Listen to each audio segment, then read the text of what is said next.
Hi and welcome to cinema view. மொழி அபியும் நானும் அப்படின்னு சொல்லி ரொம்ப ஹார்ட் டச்சிங்கான படங்களை கொடுத்தவர் தான் ராதாமோகன். அவர் இப்போ ஒரு வெப்சீரிஸ் வந்து ரிலீஸ் பண்ணியிருக்காரு ஹாட் ஸ்டாரில். அதோட பேர் தான் சட்னி சாம்பார். 3 மாசமா படுத்து படுக்கையா கிடக்குறாரு. யாரு? அப்பா. அவனை செருப்பால எழுப்பி வேலைக்கு அனுப்பு.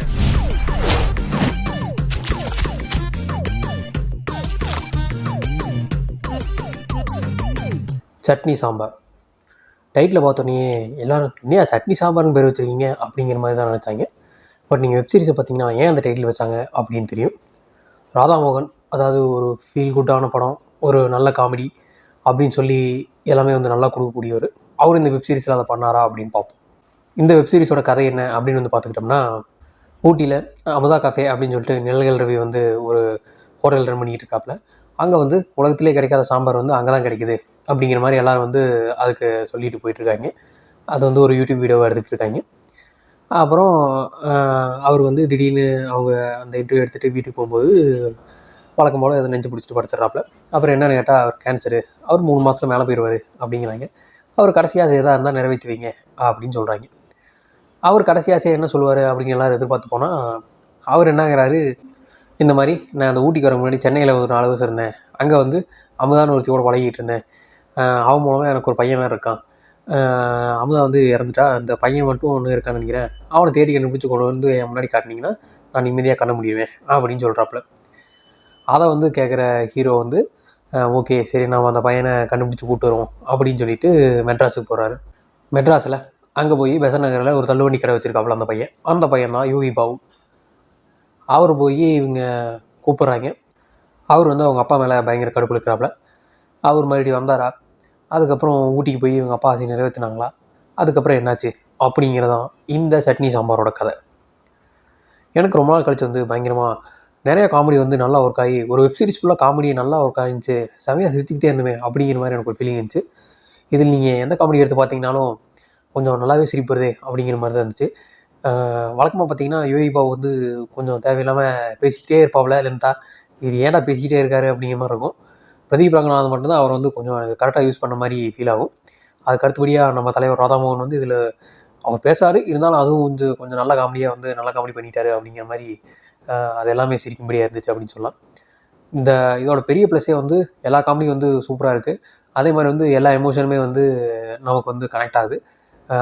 இந்த மாதிரி நடக்குது அப்படின்னு நமக்கும் பாவப்படுத்தோணுது. அந்த மாதிரி இந்த எமோஷனல் கனெக்டும் அந்த காமெடியும் வந்து ரொம்பவே நல்லா ஒர்க் ஆகிருந்துச்சு அப்படின்னு சொல்லலாம். ஸ்டார்காஸ்ட் வந்து வழக்கமாக லென்த்தாக போகுது.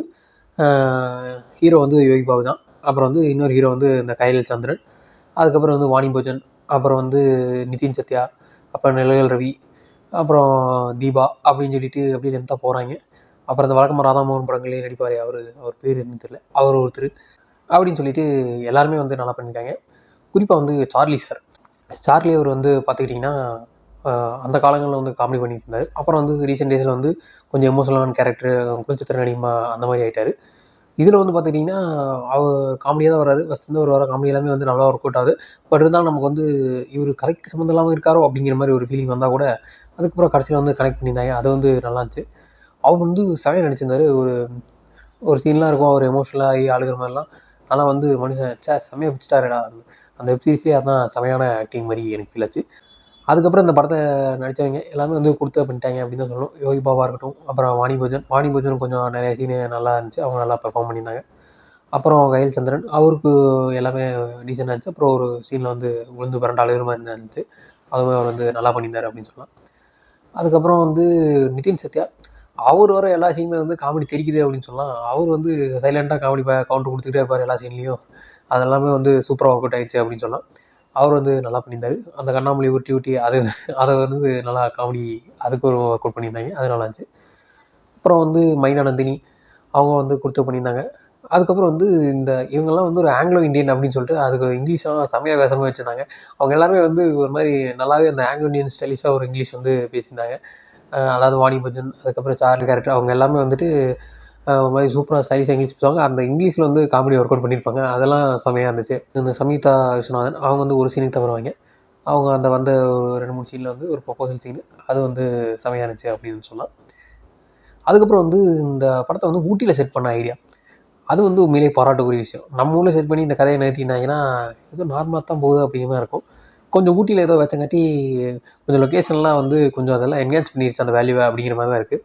சும்மா 2 பேர் நம்ம ஊரில் ஏதாவது மரத்துக்கு கீழே நின்று பேசுகிற மாதிரி இருக்கும். ஊட்டியில் வந்து 2 பேர் மரத்துக்கு கீழே நின்று பேசுகிறதுக்கும் நிறைய வித்தியாசம் இருக்குது. அந்த மாதிரி அந்த அந்த டிஃப்ரென்ஸ் வந்து நீங்கள் வெப் சீரிஸ் பார்த்தீங்கன்னா உங்களுக்கு தெரியும். அதை வந்து கேப்சர் பண்ண சினிமாட்டோகிராஃபி ஆகட்டும், அதுவுமே சூப்பராக பண்ணியிருந்தாங்க. எங்கே இருந்தாலும் பச்சை பசையிலே தண்ணி ஓடுது அப்படின்னு ஊட்டியை பார்த்தாலே ஏதோ காஷ்மீர் லெவலுக்கு வந்து ஸ்டார்ட் பண்ணியிருந்தாங்க. அதெல்லாமே வந்து நல்லாச்சு அப்படின்னு சொல்லலாம். அதுக்கப்புறம் மியூசிக்குமே வந்து காமெடி மியூசிக்லாம் செமையாக போட்டிருந்தாங்க. அதாவது இந்த சீனில் வந்து நம்ம எமோஷனல் சீன் போல் அப்படின்னு நம்ம ரெடி ஆகும்போது அதில் அந்த மியூசிக் காமெடியை போட்டு அதுக்கப்புறம் அது வந்து காமெடி ஓப்பன் பண்ணுவாங்க. அதனால் வந்து மியூசிக்கும் வந்து பேக்ரவுண்ட் ஸ்கோரு எல்லாமே வந்து சூப்பராக இந்த இதுக்கு வந்து செட் ஆகிடுன்னு சொல்லலாம். அதுக்கப்புறம் கடைசியில் யோகி பாபுக்கு ஒரு மாசின்லாம் கூட வச்சுருந்தாங்க. நம்ம யோகி பாபு வந்து இந்த மாதிரி ஹீரோவாக நடித்தானா கொஞ்சம் பாவம் சோகமாக நடிப்பார், அப்படி இல்லைன்னா ஃபுல்லேருந்து காமெடி பண்ணிட்டு வந்துடுவார்.